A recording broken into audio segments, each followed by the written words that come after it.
Hi everyone, स्वागत है आप सभी का हमारे YouTube channel Shreya study IQ में।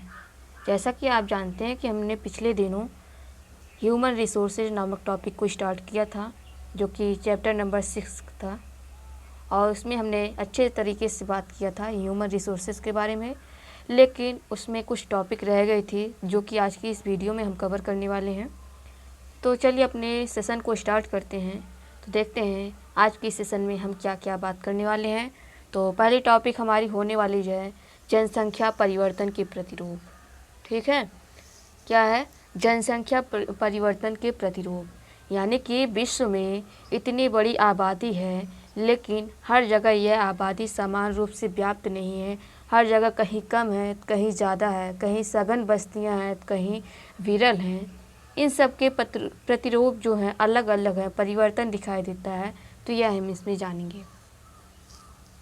आप देखते हैं कि किसी देश में, जैसे कि आप विश्व स्तर पर देखें तो किसी देश में जनसंख्या अत्यधिक तेज़ी से बढ़ रही है, तो कहीं पे अत्यधिक तेज़ी से घट रही है, तो कहीं पे सीमित मतलब स्थिर मात्रा में स्थिर वृद्धि वहाँ पे देखने को मिल रही है।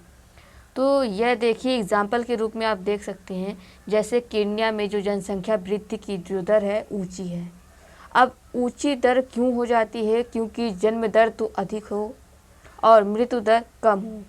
तो इस स्तर में हम देखते हैं कि जनसंख्या वृद्धि जो क्या है कि वहाँ पे जनसंख्या वृद्धि देखने को मिलती है। तो यहाँ पे एग्जाम्पल के रूप में बताया गया है कि जैसे केन्या, जो कि आपको देखने को मिल जाएगा, यह जो देश है यह देश अफ्रीका महाद्वीप में पड़ता है। बोल रहा है कि केन्या में जो जनसंख्या वृद्धि है दर ऊँची है, जनसंख्या वृद्धि जो दर है ऊँची है। उन देशों में जन्म दर मृत्यु दर दोनों ही उच्च हैं। ठीक है, लेकिन हाल के दिनों में जो स्वास्थ्य सेवाएं हैं, जो सर्विसेज प्रोवाइड की जाती हैं, उनमें सुधार हुआ है। पहले जो था कि पहले जो स्वास्थ्य जो स्तर है जो प्रोवाइड की जाती सर्विसें अच्छी नहीं होने के कारण बच्चे जो जन्म लेते थे उनकी मृत्यु हो जाती थी। ठीक है, तो यानी कि जो जन्म हो रहा है लेकिन अधिक मात्रा में मृत्यु भी हो जा रही है, जिस कारण वहाँ की जनसंख्या देखने को मिलती है कि जनसंख्या बहुत ही अगर लोगों की मृत्यु अधिक होगी तो जनसंख्या क्या होगा? कम हो जाएगी। वही बात करते हैं कि अगर जनसंख्या कम लोग मर रहे हैं, अधिक लोग जन्म ले रहे हैं, तो वहाँ पे जनसंख्या अधिक देखने को मिलती है। तो यहाँ पे हाल में स्वास्थ्य सेवा में सुधार किया गया, जिसके कारण यहाँ पे मृत्यु दर में कमी आई। ठीक है, परंतु जन्म दर अभी भी अधिक है, जिससे वृद्धि दर हो रही है। इनमें प्रमुख समस्या क्या है? जन्म दर अधिक है और मृत्यु दर तुलनात्मक रूप से कम है, जिस कारण यहाँ पे जनसंख्या वृद्धि देखने को मिलती है। एग्जाम्पल के रूप में अन्य देश का अगर हम देखें तो यूनाइटेड किंगडम, ठीक है, में जन्म दर है निम्न है और मृत्यु जो दर है के कारण जनसंख्या वृद्धि की दर मंद पड़ जाती है। यानी कि जो जन्म लेने वाले बच्चे हैं उनकी भी संख्या कम है, दर उनकी भी कम है, और जो लोग मर रहे हैं, जिनकी मृत्यु हो रही है, उनकी भी दर कम है। इस प्रकार जो जनसंख्या देखने को मिलती है स्थिर हो जाती है। उसके बाद एक मैप में समझाया गया है कि किस देश के वर्ल्ड मैप में बताया गया कि कहाँ पे जो जन्म दर है, यानी कि जो वार्षिक वृद्धि दर है, जनसंख्या वृद्धि दर कहाँ पे सबसे ज़्यादा है, कहाँ पे मीडियम है, कहाँ पे आदर्श है, कहाँ पे निम्न है।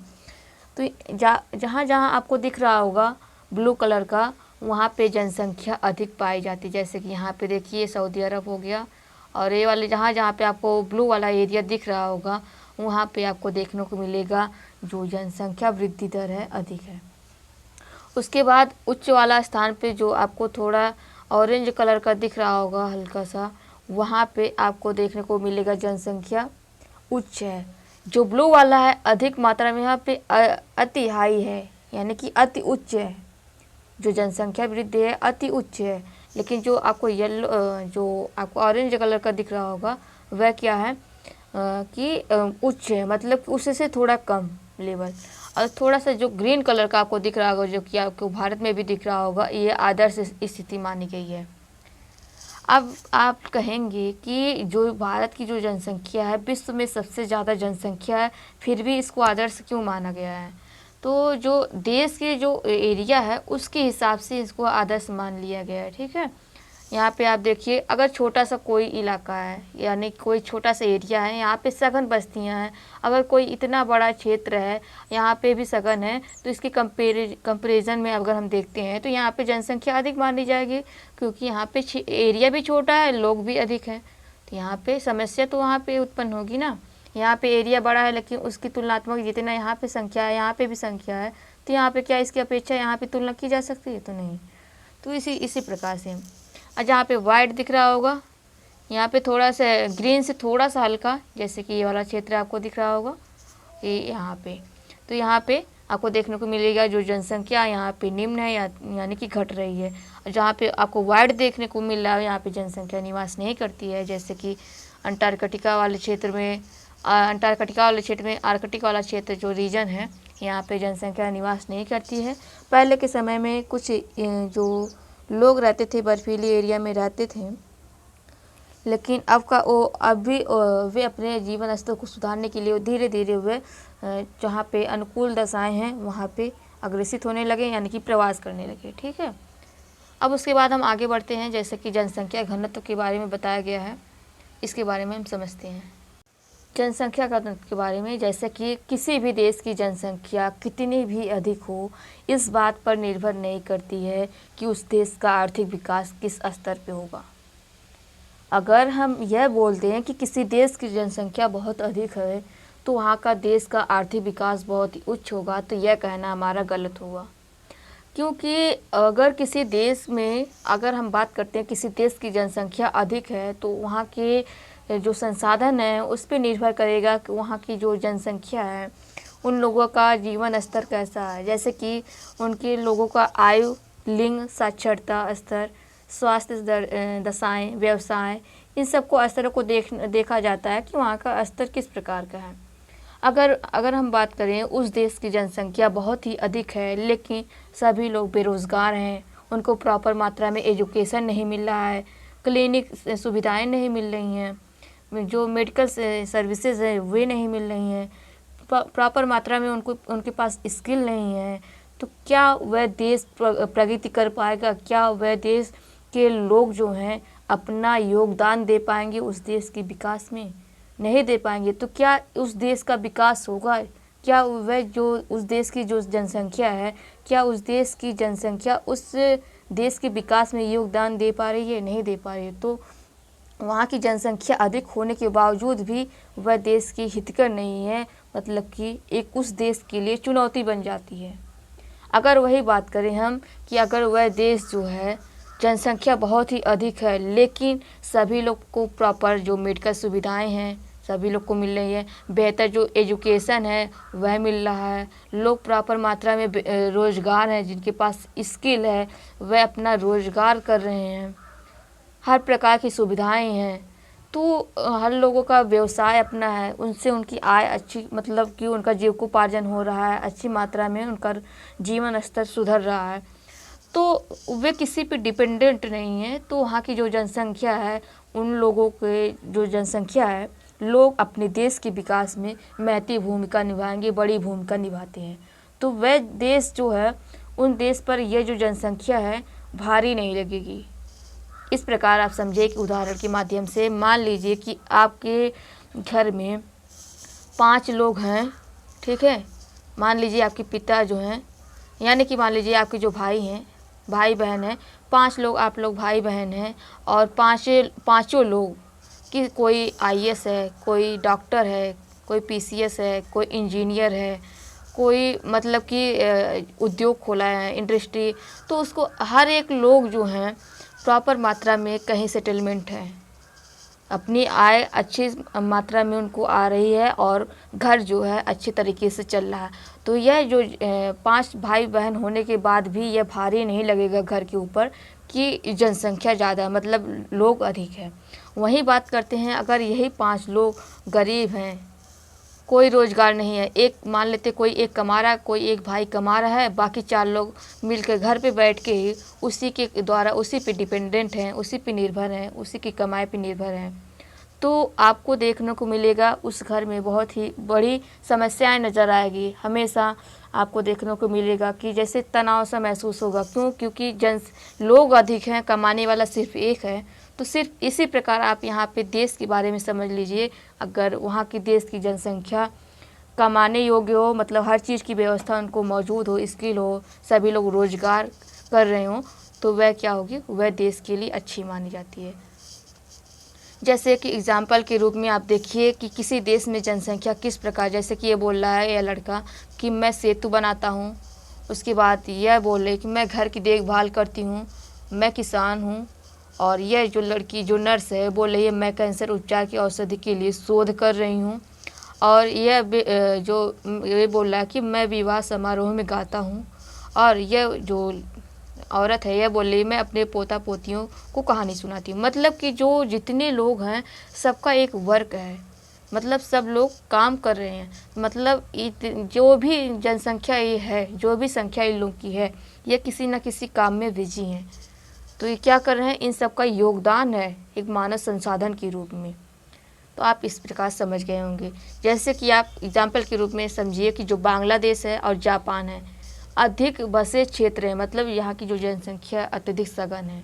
लेकिन वही बात करें हम जापान की, बांग्लादेश की तुलना में जो जापान का आर्थिक जो विकास, आर्थिक क्रियाएं हैं, तो आर्थिक रूप से बहुत ही अधिक मजबूत है बांग्लादेश की तुलना में। कौन? जापान। विकसित देश भी है, इस प्रकार वहाँ की जनसंख्या जो है भारी नहीं महसूस होती है। अब उसके बाद हम बात करते हैं यह, अब आता है जनसंख्या पिरामिड। तो यह क्या होता है? तो यह जो जनसंख्या पिरामिड है, एक देश की जनसंख्या संगठन का अध्ययन करने के लिए यह विधि अपनाई जाती है। कौन सी? जनसंख्या पिरामिड, जिसमें आयु लिंग पिरामिड हम कहते हैं। इसको क्या कहते हैं? आयु लिंग पिरामिड भी कहते हैं। यह क्या करता है? तो यह बताता है कि किसी देश में कितने पुरुष हैं, कितनी स्त्रियां हैं, वे किस वर्ग के हैं, वे कितने शिक्षित हैं, उनमें से वे किस प्रकार के व्यवसाय में लगे हैं, उनका आय का स्तर क्या है, उनकी स्वास्थ्य दशाएं क्या हैं, इन सब के बारे में बताता है। कौन? जनसंख्या पिरामिड। अब ये जनसंख्या पिरामिड होता क्या है अभी हम आपको दिखाते हैं। जनसंख्या पिरामिड क्या क्या दर्शाता है कि जैसे कि कुल जनसंख्या विभिन्न आय वर्गों में विभाजित किया जाता है। जैसे भिन्न भिन्न आय के लोग जो हैं, मान लीजिए जो 5 से 9 वर्ष के लोग हैं, 10 से 14 वर्ष के लोग हैं, और उसके बाद कुल जनसंख्या का प्रतिशत इन वर्गों में प्रत्येक वर्ग में पुरुष जो हैं और स्त्रियों में विभाजित किया जाता है। आप यहाँ पे एक देखिए, यहाँ पे एक पिरामिड दिखाया गया है जिसमें बात की गई है। इस वाले जो ब्लू वाला रंग दिख रहा है यह पुरुष को दर्शा रहा है, जो रेड कलर का है वह स्त्री को दर्शा रहा है। उसके बाद 0 से 4 वर्ष के लोगों का जो आय का स्तर है, जो 0 से 4 वर्ष के लोग हैं यह सबसे ज़्यादा हैं, तो सबसे ज़्यादा के लिए नीचे रखा गया है इनको। उसके बाद 5 से 9 वर्ष के लिए थोड़ा सा ऊपर, फिर 10 से 14 वर्ष के लोग हैं यहाँ पे दर्शाया गया। इसी प्रकार यह बढ़ता चला गया है, और 60 वर्ष से 64 वर्ष के लोग को आय स्तर यहाँ पे दिखाया गया। इसके बाद इनका जो उम्र है, मतलब वर्ष है, बढ़ता चला गया, और आगे जो इनकी मृत्यु भी हो जाती है उनको यहाँ पे दर्शाया गया, यानी 85 साल से ऊपर वाले लोगों को। इसी प्रकार यहाँ पे दिखाया गया स्त्री लोगों को। तो आपको देखने को मिलेगा यह जो जनसंख्या दर्शा रही है, जो ऊपर का आकार है वृद्ध लोगों को दर्शा रहा है, जो कि 65 वर्ष से अधिक लोगों को दर्शाता है, और यहाँ पे मृतक भी शामिल हो जाते हैं, यानी कि जिनकी मृत्यु हो जाती है। तो जनसंख्या पिरामिड देश में आश्रित लोगों की संख्या भी बताता है। ठीक है, अब यह कैसे होता है कि जैसे कि आप देखिए कि कोई बच्चा है, यानी कि 0 से लेके आपको देखने को मिलेगा 14 साल तक के बच्चों को हम देखते हैं, यह मानक इकाई है। तो यह क्या होते हैं, ये बच्चे जो होते हैं अपने पिता पे या फिर माता पे और या फिर परिवार पे डिपेंडेंट होते हैं, यानी कि वे उनके पास किसी भी आय स्रोत का जरिया नहीं होता। वे क्या करते हैं, अपने परिवार पे निर्भर होते हैं, हर प्रकार की सुविधाएं अपने परिवार से प्राप्त करते हैं या फिर माता पिता से प्राप्त करते हैं। और इसके बाद 15 से 59 वर्ष, जो NCERT बता रही है 15 से 65 वर्ष, लेकिन मानक तौर पे अगर देखें तो जो गवर्नमेंट के अनुसार अगर हम देखें तो वह क्या है 15 से लेके 59 वर्ष तक के आयु को लोगों को युवा वर्ग हैं, जो कि यह रोजगार किसी न किसी प्रकार के रोजगार में शामिल हैं, किसी न किसी प्रकार के जॉब कर रहे हैं, मतलब यह किसी पे डिपेंडेंट नहीं होते हैं। ठीक है, अधिकतर मामलों में तो यह घर को यही चलाते हैं, यानी कि यह देश के विकास में अपनी भूमिका निभाते हैं। कौन? जो 15 से लेके 59 वर्ष के लोग हैं। ठीक है, उसके बाद देखिए 60 वर्ष से अधिक आयु के लोग क्या आते हैं, यानी कि बुजुर्ग अवस्था में चले जाते हैं, बुजुर्ग की श्रेणी में। तो वह भी क्या करते हैं, अपने बेटों पर निर्भर होते हैं, यानी कि जो 0 से लेके 14 साल के बच्चे हैं और जो 60 साल से लेके अधिक आयु के वर्ग के जो लोग होते हैं, वह किसी न किसी के ऊपर डिपेंडेंट होते हैं, यानी कि एक देश के आर्थिक विकास में इनकी भूमिका नहीं होती, यह उस देश के लिए भार के स्वरूप होते हैं। तो एक देश के विकास में सबसे बड़ी भूमिका निभाती है युवा, उस देश की युवा आबादी। तो युवा आबादी आपको देखने को मिल जाएगा 15 से 59 वर्ष के लोग। और जो कि अगर हम बात करते हैं इस समय भारत की, तो भारत में युवा की संख्या अधिक मात्रा में है, जो कि एक देश के विकास के लिए, एक देश की आर्थिक उन्नति के लिए महत्वपूर्ण भूमिका निभा सकता है।